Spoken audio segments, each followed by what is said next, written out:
ഇന്നത്തെ ഏറ്റവും പുതിയ വീഡിയോയിലേക്ക് ഇവർക്കും സ്വാഗതം. വിവിധ ഭാഷാ സിനിമകളുടെ കളക്ഷൻ അപ്ഡേറ്റുകൾ വന്നിരിക്കുകയാണ്. രാം ചരണിന്റെ ഗെയിം ചേഞ്ചർ ഇനിയും സിനിമയുടെ ആദ്യ ദിവസത്തെ ഒഫീഷ്യൽ കളക്ഷനിലേക്ക് എത്തപ്പെട്ടിട്ടില്ല. ഇന്നലെ വരെയുള്ള സിനിമയുടെ വേൾഡ് വൈഡ് ഗ്രോസ് 173 കോടിയിലേക്കാണ് എത്തപ്പെട്ടിരിക്കുന്നത്. ആദ്യ ദിവസത്തെ ഒഫീഷ്യൽ വേൾഡ് വൈഡ് കളക്ഷൻ 186 കോടിയിൽ പരമായിരുന്നു. ആ കളക്ഷനിലേക്ക് സിനിമ ഇന്നത്തെയോ അതല്ലെങ്കിൽ നാളത്തെയോ കളക്ഷനോടെ മാത്രമേ എത്തപ്പെടുകയുള്ളൂ. 200 കോടി വേൾഡ് വൈഡ് ഗ്രോസിലേക്ക് എത്തപ്പെടാൻ പോലും സിനിമ നല്ല രീതിയിൽ കഷ്ടപ്പെടുന്നുണ്ട്. ശങ്കർ സംവിധാനം ചെയ്ത രാം ചരൺ സിനിമ കൂടിയാണ് ബിഗ് ബഡ്ജറ്റ് സിനിമ കൂടിയായ ഗെയിം ചേഞ്ചർ. എന്ന് സ്വന്തം പുണ്യാളൻ ഒരാഴ്ച മുന്നേ തിയേറ്ററുകളിലേക്ക് എത്തിയ മലയാളം സിനിമയാണല്ലോ. ചിത്രത്തിന് ഇന്ന് കേരളത്തിൽ ട്രാക്കിംഗ് കളക്ഷന്റെ കാര്യത്തിൽ വർധന വന്നിരിക്കുകയാണ്. ഇന്നലെ ഇതേ സമയം 4 ലക്ഷത്തിന് മുകളിലാണെങ്കിൽ ഇന്ന് 6 ലക്ഷത്തിൽ പരമാണ് കേരള ട്രാക്കിംഗ് ഗ്രോസ്. സിനിമയുടെ ആകെ കേരള ഗ്രോസ് ഇന്നത്തോടെ 2.5 കോടിയിലേക്കും വേൾഡ് വൈഡ് ഗ്രോസ് 3-3.5 കോടി റേഞ്ചിലേക്കും എത്തപ്പെട്ടിട്ടുണ്ടാകുമെന്ന് പ്രതീക്ഷിക്കുന്നു. തെലുഗു സിനിമ ഇൻഡസ്ട്രിയിലെ വൻ വിജയം നേടിയെടുത്ത സിനിമയാണല്ലോ ഏറ്റവും പുതിയ പൊങ്കൽ സംക്രാന്തി സീസണിലെ തിയേറ്ററുകളിലേക്ക് എത്തിയ ബാലയ്യ സിനിമ കൂടിയ ഡാക്കു മഹാരാജ്. സിനിമയുടെ ഒഫീഷ്യൽ 100 കോടി പോസ്റ്റർ ഇതിനോടകം തന്നെ വന്നു കഴിഞ്ഞെങ്കിൽ പോലും ഇന്നലെ വെള്ളിയാഴ്ച വരെയുള്ള വേൾഡ് വൈഡ് ഗ്രോസ് 99 കോടിയാണ്.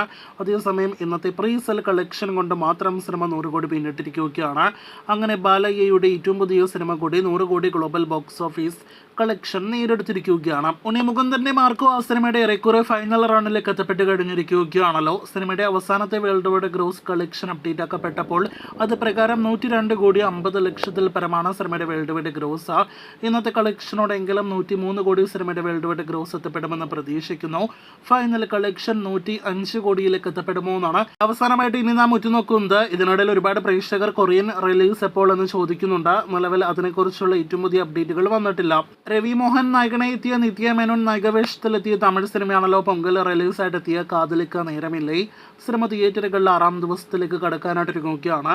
സിനിമയുടെ ആകെ വേൾഡ് വൈഡ് ഗ്രോസ് നിലവിൽ 6 കോടി പിന്നിട്ടിരിക്കുകയാണ്. തമിഴ്നാട്ടിലെ പൊങ്കൽ വിന്നറായിട്ട് 2025 മറിക്കടിഞ്ഞ സിനിമയാണല്ലോ 2013 മുന്നേ ഷൂട്ടിംഗ് പൂർത്തിയാക്കിയ മദഗജരാജ. വിശാൽ നായകനെ എത്തിയ സിനിമയുടെ സക്സസ് സെലിബ്രേഷനും നടന്നു കഴിഞ്ഞിരിക്കുകയാണ്. ഇന്നലെ വെള്ളിയാഴ്ച വരെയുള്ള സിനിമയുടെ വേൾഡ് വൈഡ് ഗ്രോസ് 33 കോടി പിന്നിട്ടിരിക്കുകയാണ്. നാളെ ഞായറാഴ്ചത്തെ കൂടി കളക്ഷൻ വരുന്നതോടെ സിനിമയുടെ വേൾഡ് വൈഡ് ഗ്രോസ് 40 കോടി കടക്കും. അതേസമയം ഫൈനൽ കളക്ഷൻ 50 കോടി ഉറപ്പാക്കിയെന്നാണ് നിലവിൽ ട്രാക്കേഴ്സ് പുറത്തുവിടുന്ന റിപ്പോർട്ട്.